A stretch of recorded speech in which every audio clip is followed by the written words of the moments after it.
रात के 2 बजे सुनसान सड़क और एक ऐसा रहस्य जो आपकी रूह तक हिला देगा।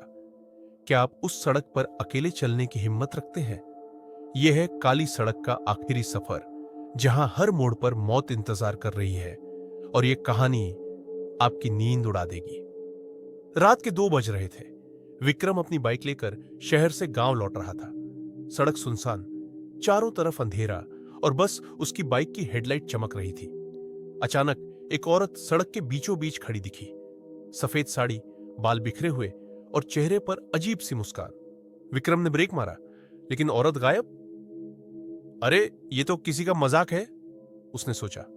फिर जैसे ही उसने बाइक स्टार्ट की, पीछे से किसी ने धीरे से कहा, क्यों भाग रहे हो? विक्रम घबरा गया। बाइक स्लिप हुई और वो पेड़ से टकराया। जब आंखें खोली तो खुद को उसी सड़क पर पाया। सिर पर दर्द, चारों तरफ धुंध और वही साड़ी वाली औरत। वो हंसी हंसी नहीं, बल्कि कान फाड़ देने वाली चीख थी। विक्रम ने भागने की कोशिश की, लेकिन सड़क हर बार लौटाकर उसे उसी जगह पर लाती। सुबह हुई।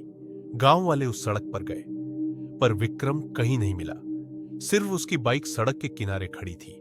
और हर फुल मून की रात कोई भी उस सड़क से गुजरता है तो वो अपनी आखिरी सड़क यात्रा पूरी करता है।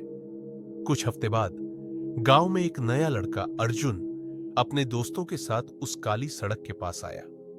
वो सब हंसते खेलते कह रहे थे, ये सड़क डरावनी है, लेकिन हमें कुछ नहीं होगा।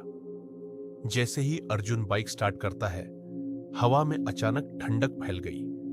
सड़क पर सफेद साड़ी वाली औरत फिर दिखाई दी, लेकिन इस बार उसके हाथ में एक पुरानी घंटी थी जो हर बजते ही हवा को डरावना कर देती। क्यों आए हो यहां? वो बोली। उसकी हंसी अब हवा में गूंज रही थी।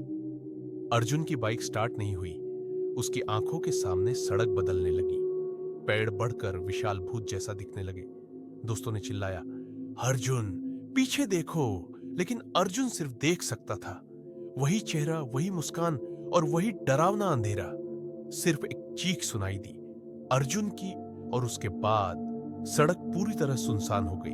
गांव वाले कहते हैं, जो भी उस सड़क पर रात को बाइक या गाड़ी लेकर जाता है, वो कभी वापस नहीं आता। बस उसकी चीख हवाओं में गूंजती रहती है। और हां, अगर तू ध्यान दे, कभी कभी फुल मून की रात वो घंटी की खनक सुनाई देती है। फुल मून की रात थी। गांव के लोग उस सड़क के पास जाने से डरते थे, लेकिन अर्जुन की छोटी बहन मीरा नेत ठानी कि वो भाई को ढूंढेगी। मीरा ने अपने हाथ में सिर्फ एक पुराना फोटो और एक लाल दियो का दिया लिया। जैसे ही उसने सड़क पर कदम रखा, ठंडी हवा ने उसके बाल उड़ा दिए। सड़क की धुंध ने उसे अपने अंदर खींचा। अचानक वही सफेद साड़ी वाली औरत सामने आई, लेकिन अब उसका चेहरा अर्जुन का चेहरा बन गया। मीरा, मुझे बचाओ, ये जाल है। उसकी आवाज डरावनी थी, लेकिन मीरा पहचान गई। मीरा ने तेजी से दिया जलाया।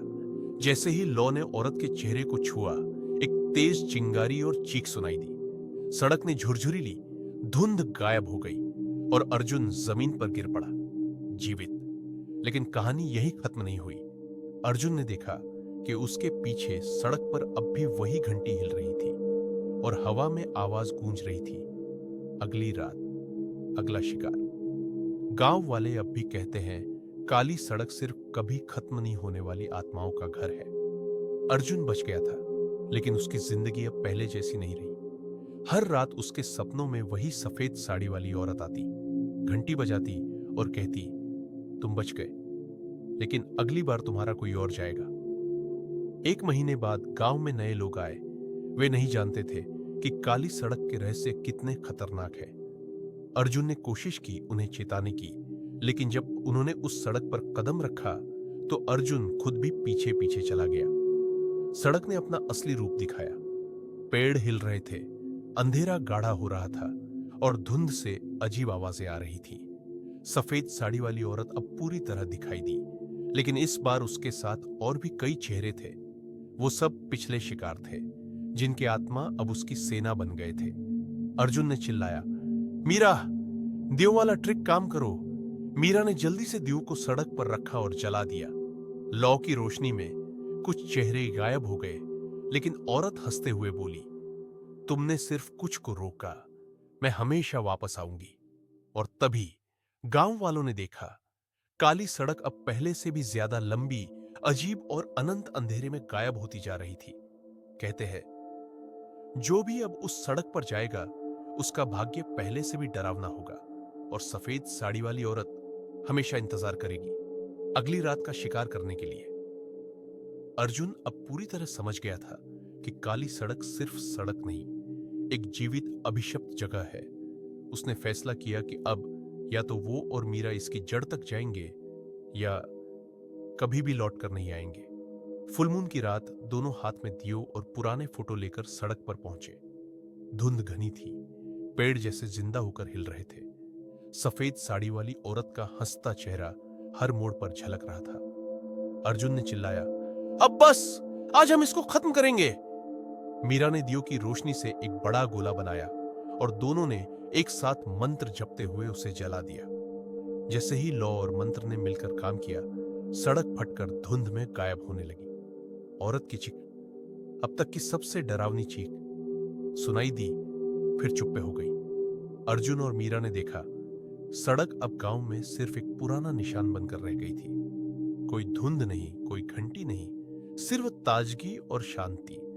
लेकिन गांव वाले आज भी कहते हैं, जो रात को वहां अकेले गए उन्हें लगता है कि कोई उनकी ओर देख रहा है, क्योंकि काली सड़क कभी पूरी तरह खत्म नहीं होती, बस आत्माएं बदलती रहती है।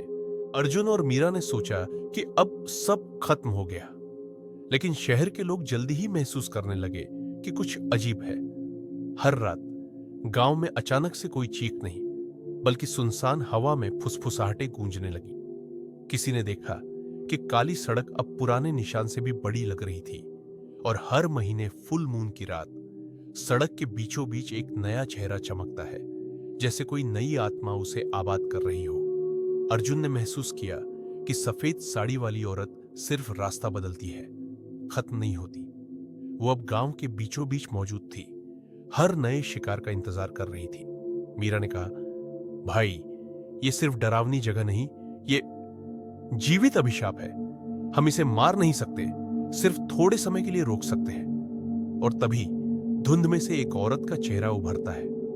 इस बार वो अर्जुन की ही तरह लगती है। वो हंसती है और कहती है, तुमने मुझे रोका, लेकिन अगली पीढ़ी मेरा स्वागत करेगी। सड़क अब बस गांव का हिस्सा नहीं रही, बल्कि हर डरावनी आत्मा का घर बन चुकी थी, जहां से कोई सच में बाहर नहीं निकल सकता। और जो लोग कहते हैं कि अब काली सड़क सुरक्षित है, वे झूठ बोल रहे हैं, क्योंकि सड़क हमेशा देख रही है, इंतजार कर रही है अगली आत्मा के लिए। तो दोस्तों, ये थी हमारी काली सड़क का आखिरी सफर की कहानी। याद रखना, अगर किसी फुल मून की रात वह सड़क तुम्हें दिखे तो सोच समझ कर ही कदम रखना। मिलते हैं इसी तरह की एक और नई डरावनी कहानी के साथ।